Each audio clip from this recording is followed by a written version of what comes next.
अगर ट्रम्प जीते तो सबसे बड़ा क्लियर पॉइंट होगा, टॉकिंग पॉइंट होगा टैरिफ्स का। तो चाइना पे टैरिफ्स बढ़ाएंगे और कुछ हद तक इंडिया पे भी बात हो रही है कि इंडिया पे भी शायद टैरिफ बढ़ेंगे। इतना इम्पैक्ट नहीं है इंडिया पर। इंडिया में एक आध कंपनी को आप क्लासिफाई करते हैं, रॉयल एनफील्ड, वो आयशर वाली जो था, वो उन्होंने एक बार पहले भी बोला था कि भाई हमारी हार्ले पे आप इतना टैक्स लगाते हो तो हम भी लगाएंगे, ठीक है, वो एक हो सकता है। लेकिन इंडिया पर इम्पैक्ट थोड़ा कम है। लेकिन थोड़ा सा अमेरिका में हो सकता है कि महंगाई बढ़े, डॉलर स्ट्रांग होगा, यूएस की इकोनॉमी स्ट्रांग होगी। अगर इंडिया के पॉइंट ऑफ व्यू से देख रहे हैं, जो सुबह हॉर्मस भी बता रहे थे कि H1B का रिजेक्शन रेट शायद थोड़ा बढ़ जाए और थोड़ा सा आईटी पर इम्पैक्ट आया। लेकिन पिछली बार भी ये सब रेटरिक था, कोई बहुत ज़्यादा इम्पैक्ट आया नहीं था। कच्चे तेल की कीमतों में कमी आएगी, क्योंकि एक चीज़ जो वीरू कह रहे थे, अगर डोनाल्ड ट्रंप आए तो वो थोड़ा सा जियोपॉलिटिक्स के लिए बेटर होगा। वो थोड़ा सा उनका आई थिंक इन्फ्लुएंस जो है वो चाहे रशिया पर हो चाहे इवन इजराइल पर, वो थोड़ा बेटर है। तो वो थोड़ा सा एक बेटर हो सकता है। और अगर कमला हैरिस आई तो मेरे ख्याल से फिर तो कोई ज़्यादा चेंजेस नहीं है। जो वर्ल्ड इज कंटिन्यूटी फिर तो कंटिन्यूटी जो चल रही है वो चली रही है। और उस केस में वैसे एक चीज़ मैं बताऊँ, ये कुछ फार्मा वगैरह जो काफ़ी थोड़ा सा अंडर प्रेशर आए हैं, उस पर थोड़ा सा शायद एक इम्पैक्ट आ सकता है। और आई थिंक वीरू एक स्पेसिफिक चीज़ पूछना चाह रहे थे।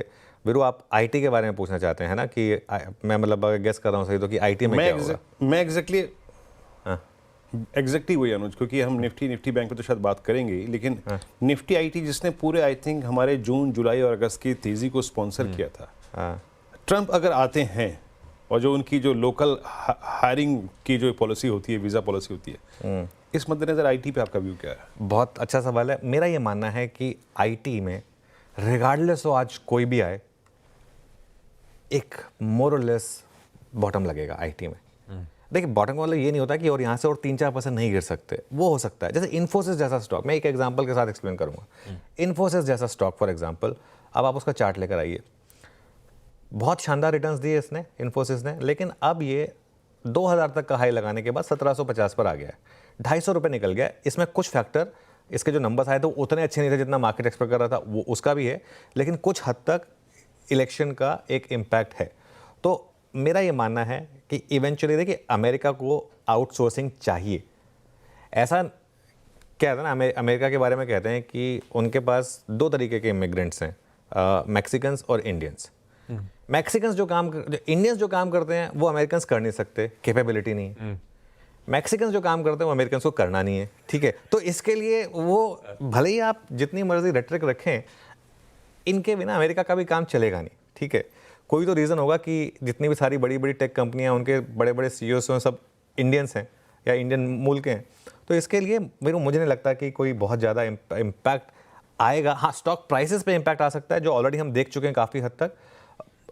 अगर तो कमला हैरिस जीत गई तो अपने आप ऑटोमेटिकली रिवर्स हो जाएगा। लेकिन अगर डोनाल्ड ट्रंप भी जीते तो मुझे नहीं लगता। पिछली बार भी जब डोनाल्ड ट्रंप जीते थे, आप ध्यान रखिएगा, शुरू में काफ़ी रेटरिक का इम्पैक्ट आया था, लेकिन उसके बाद स्टॉक्स ने काफ़ी अच्छा आपका आउट परफॉर्मेंस दिया था।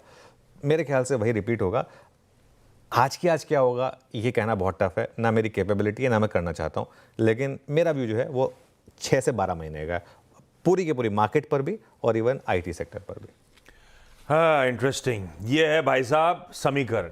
अगर ट्रम्प साहब ऑफिस में लौटते हैं और अगर कमला हैरिस आती हैं तो क्या परिस्थिति बन सकती है, उसकी बढ़िया सी एक पिक्चर पेंट करके रख दिया आपके सामने। जितना ईगरली हम इंतजार कर रहे हैं, उससे ज्यादा तो वहाँ जेरोमी पॉवेल साहब इंतजार कर रहे होंगे। 2 दिनों से फेड की बैठक आज से शुरू हो जाएगी, 2 दिनों की, और उससे भी ज्यादा चाइना वेट कर रही होगी। उसकी वो लेजिस्लेटिव काउंसिल की बैठक चल रही है, इसी आउटकम का इंतजार वो भी कर रहे हैं। उसके ऊपर डिपेंडेंट होगा किस तरह का स्टिमुलस लेके आना पड़ेगा उनको। खैर,